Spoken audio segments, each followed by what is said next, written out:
Today we're working on a familiar vehicle. We just did a water pump timing belt service on this. Today we're doing tune-up. So we'll do a brief overview of what we need to do. So we need to remove a couple different shields. Start with the inverter covers just to get them out of the way so we have more access and we can see everything.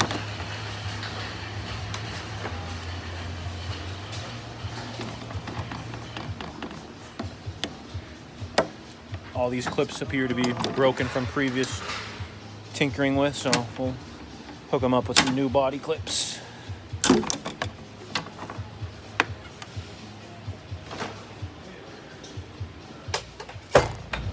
And the first thing we're going to do is remove air cleaner stuff. We got to remove air cleaner assembly and the air cleaner itself.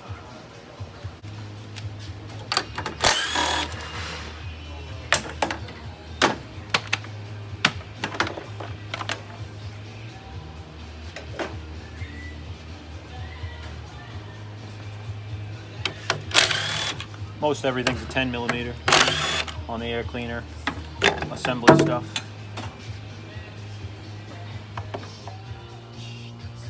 Need an extension.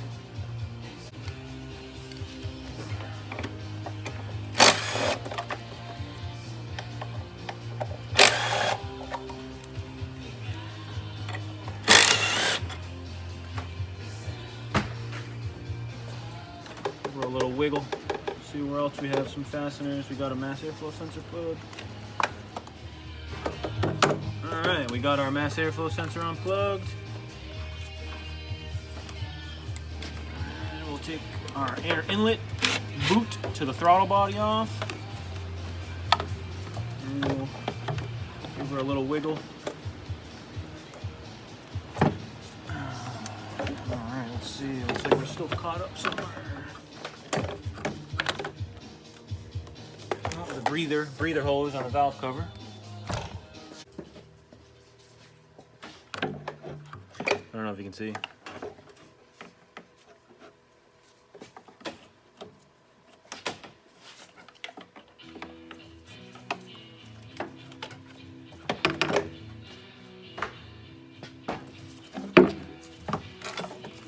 Voila.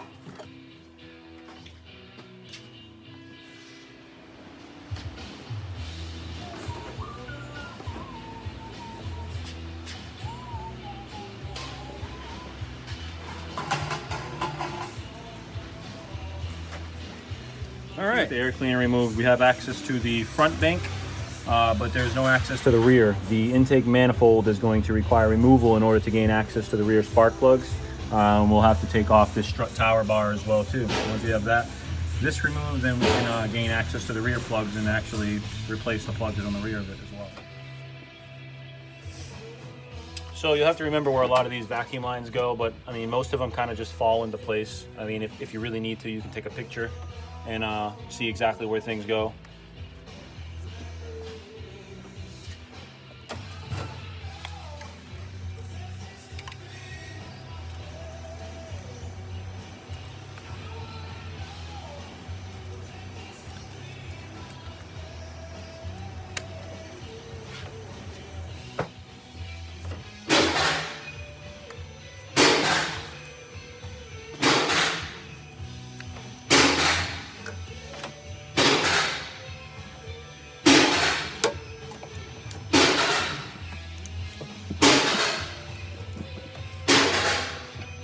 There's also two coolant lines that run to the throttle body.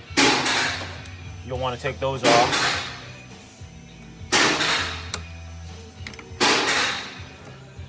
And you don't want to do this while the vehicle's hot either. Not only for the possibility of burning yourself with coolant taking these off, but simply because you don't want to pull spark plugs out of an aluminum head while it's hot. You should be doing this while it's cool, just like we did the last video when we did the timing belt. Pull our coolant hoses off. Plug those up. There's one on the bottom here and one on the side of the throttle body.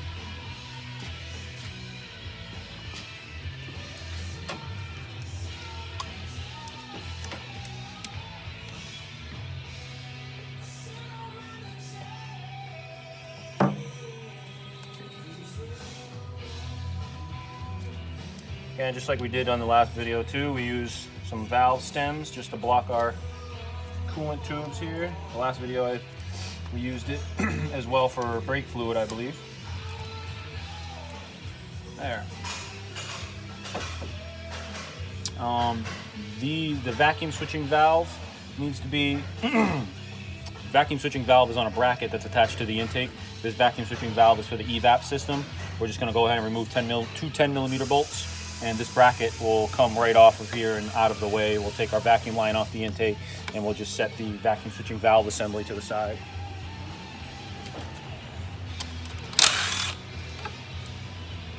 Always remember to keep your fasteners organized. Shouldn't have any leftover parts.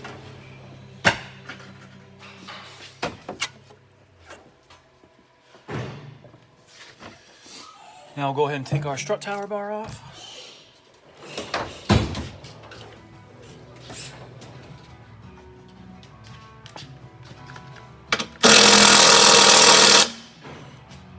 Bed battery.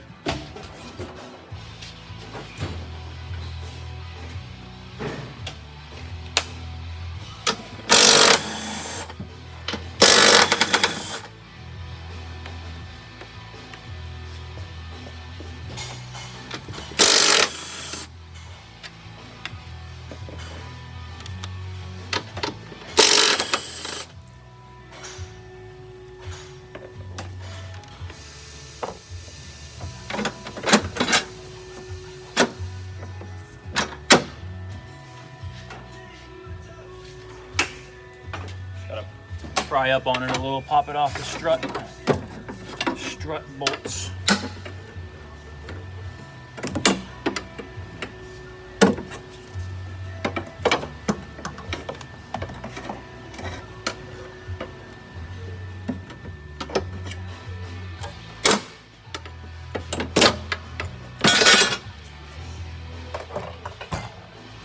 Like that, just tuck it up here for now. All right, we're going to unplug our throttle body.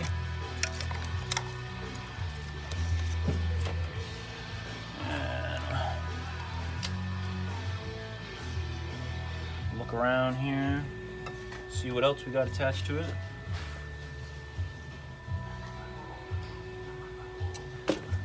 Now this particular vehicle is going to have 1, 2, 3 brackets that I can feel as of now on the back of the intake that support it. It's plastic, so I believe they did it with some of the aluminum ones as well too, but there's supports on the back of the intake just to simply support the back of it so that there's not excessive amount of movement back there to crack or break anything. We'll go over sizes in a second as soon as I figure out what size it is. Looks like we're dealing with 12 millimeter.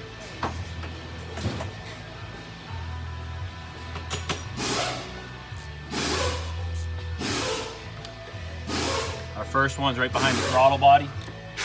There's a metal bracket attached to the aluminum elbow on the throttle body.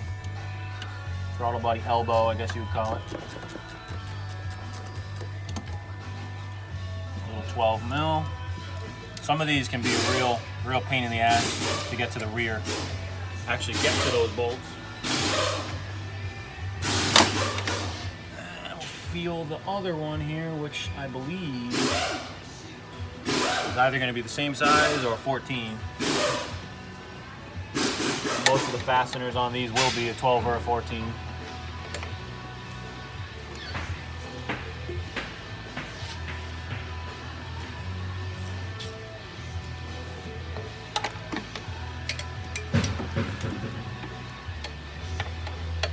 And that one is also a 12.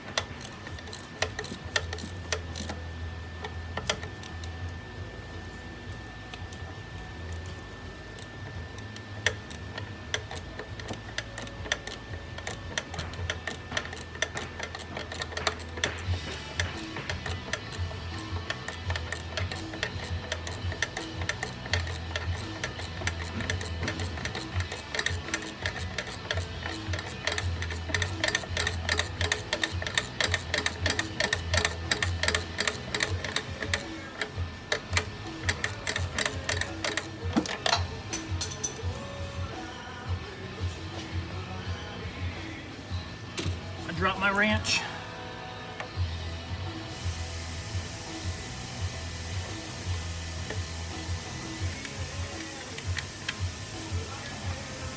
All right, here's the other one. And I believe this one's probably going to be a 14, a little bit bigger size.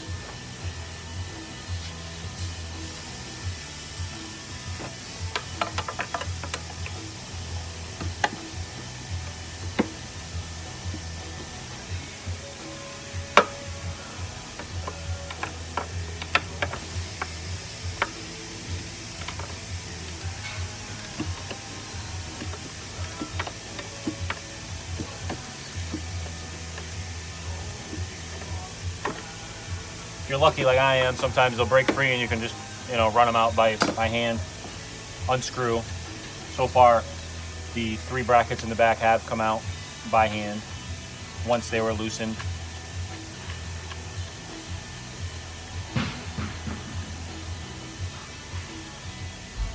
All right, and I dropped the bolt. We'll have to retrieve that after.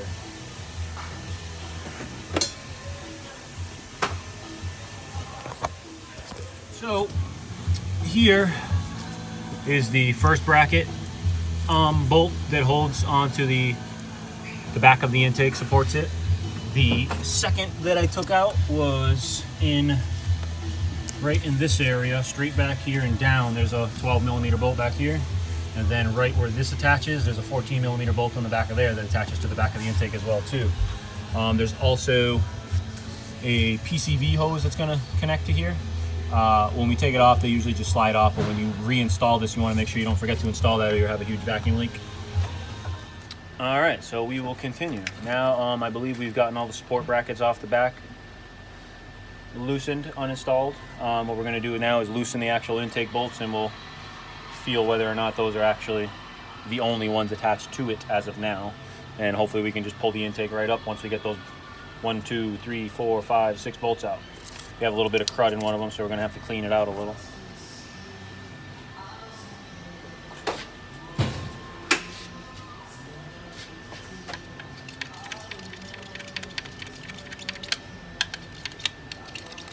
You don't want to strip these hex bolts out, so make sure you clean it good. Make sure your hex makes full engagement when you put it into the bolt.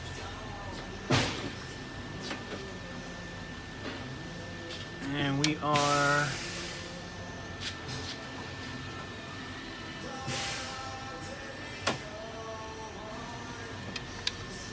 $8mm hex.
And then 14mm on the 2 ends.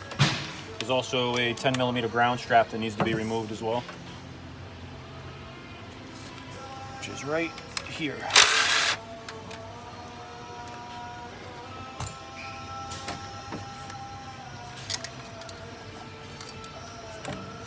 And 14.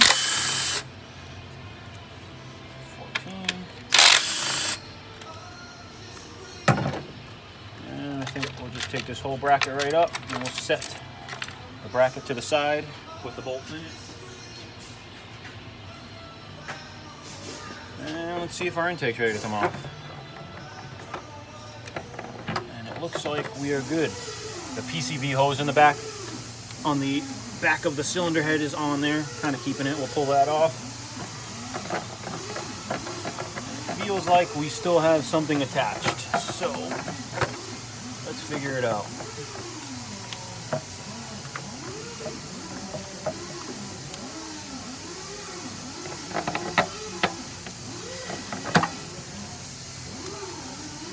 And nope, there was nothing attached. There's just simply this hose. I'm not sure if you can see, it has it on a little bracket that was kind of holding it. Just moves off to the side and boom, the whole intake comes right off. What we'll do is just cover it right up. We'll take a rag, cover all the intake holes up so nothing falls in there. And now we have access. Now as you can see, we have the intake covered up, and now we have access to the 3 coils in the back. Now we can remove those as well as these to replace the spark plugs. On high mileage Toyotas, I don't really like to depress the little tab that actually holds the clip on. What I like to do is take a pick and just gently pull up where it clips onto the coil, because they're pretty well known for getting brittle and they will break. And we want it to snap back on and stay on, so we'll just kind of pull up a little bit on the bottom, pop it off.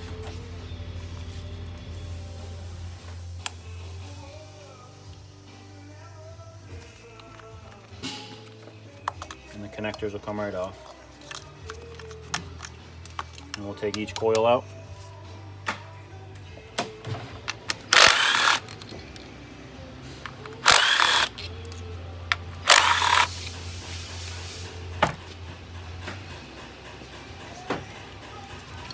We'll do one bank at a time and just kind of set these in their respective locations so they go back where they were, which they don't have to go back where they were, but that's where they've lived for a long time, so I put them back where they were.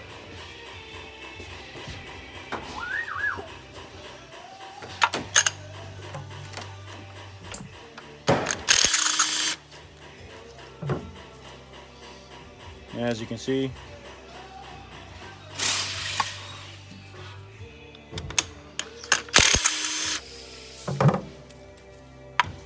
pretty worn.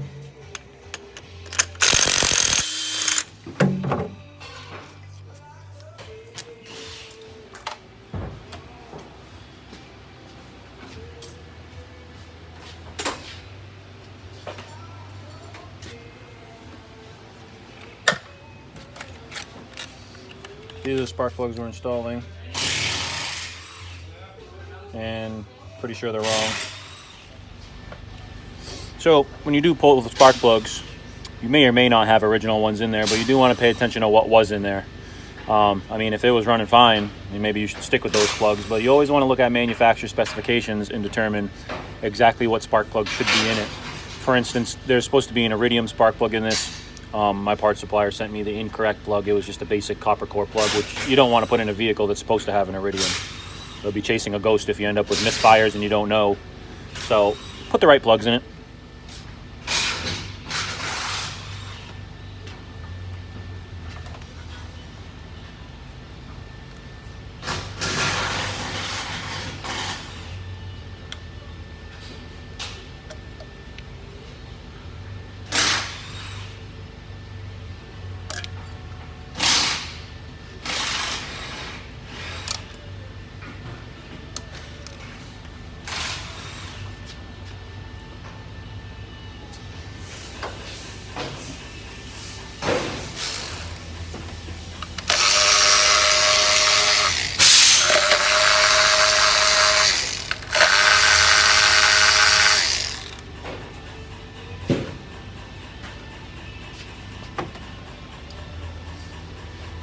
What I like to do is give the coil over plug a little twist before you pull up. A little twist back and forth. Whoa, don't drop them like that. Twisting them back and forth a little kind of frees them up from the spark plug if they've been there a little while. And then you can pull it straight up. They should come right off.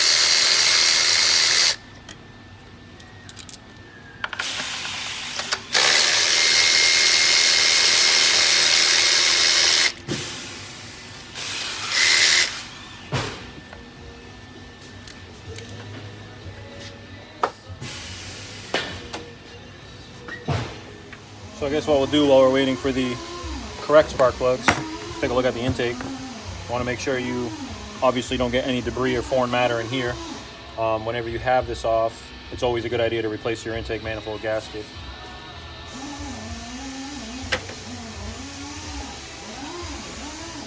Just going to ensure that you have a proper seal, no air intake leaks.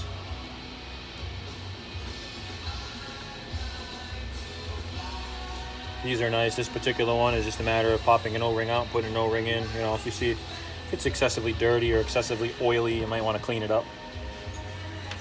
What I also like to do is clean out the intake of the throttle body on the intake. Ensure that all this is clean. This is going to help it idle a lot better, help it run better. You may have to do an idle relearn on some vehicles, so on this particular one, we'll clean it and we should be good to go. We'll reset our values in the ECU, reset our keep alive memory, and should be good.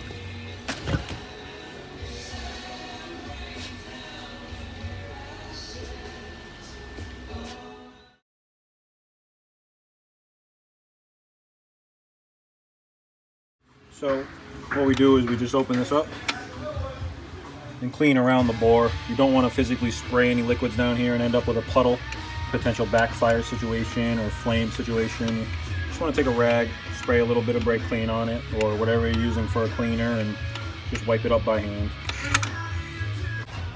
All right, now that we've got the right spark plugs, see if you can see them. It's kind of hard. They're a laser iridium spark plug.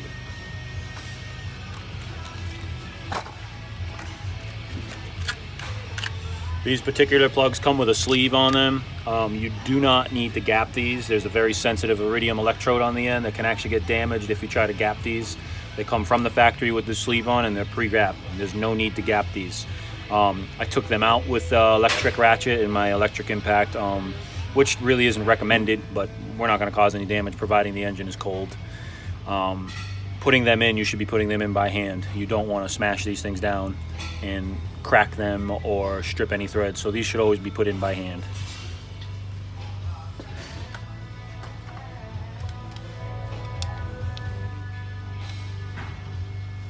Being careful not to hit the electrode or anything else on the way down the spark plug hole. You just carefully fish it down there, start threading it in by hand, and good.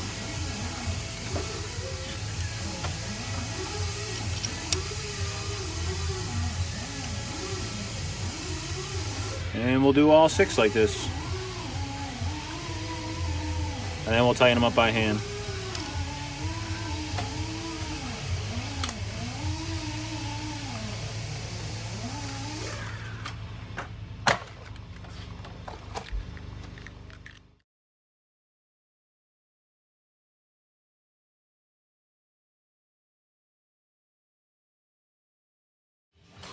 Now that we have our spark plugs all tightened, we're going to go ahead and put our coil packs in.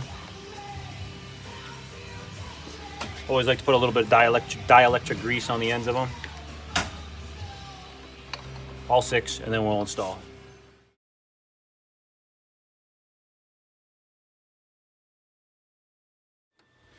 Now our coil packs are all installed and plugged in. We're going to go ahead and clean our intake manifold mating surface so we can prep for installation. And as you can see in the background, we'll take a look real quick at the brackets that we had to unbolt from the back. There's one here, second one here, third one here.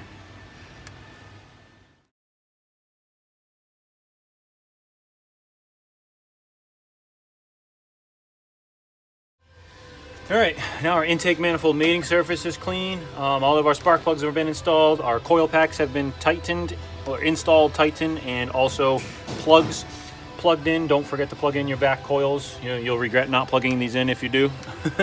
You can't access them with the intake on. So now we're about ready to get the intake on.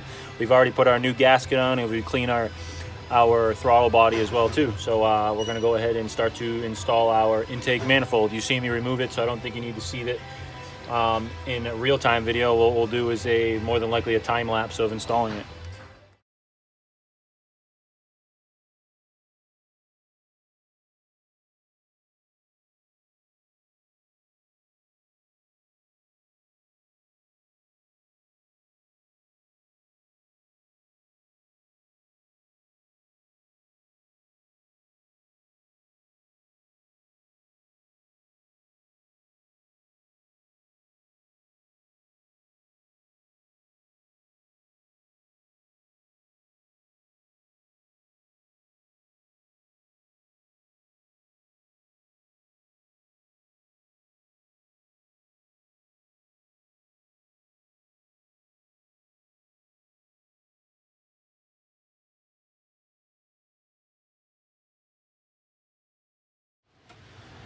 All right, intake is installed, intake is tightened.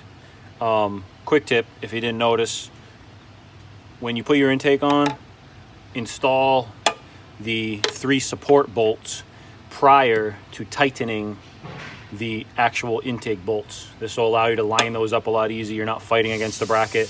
You can get them started by hand almost all the way in, and then you can tighten all these intake manifold bolts and then tighten your support bracket bolts. Just makes life a little easier.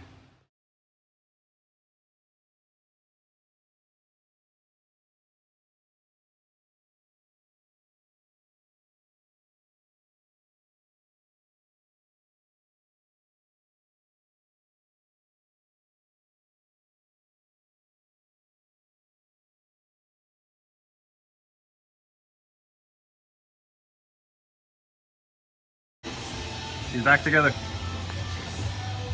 We'll give her a start, we'll give her a run, go for a test drive. And she's up and running. Nice and smooth. The vacuum leaks. Good to go.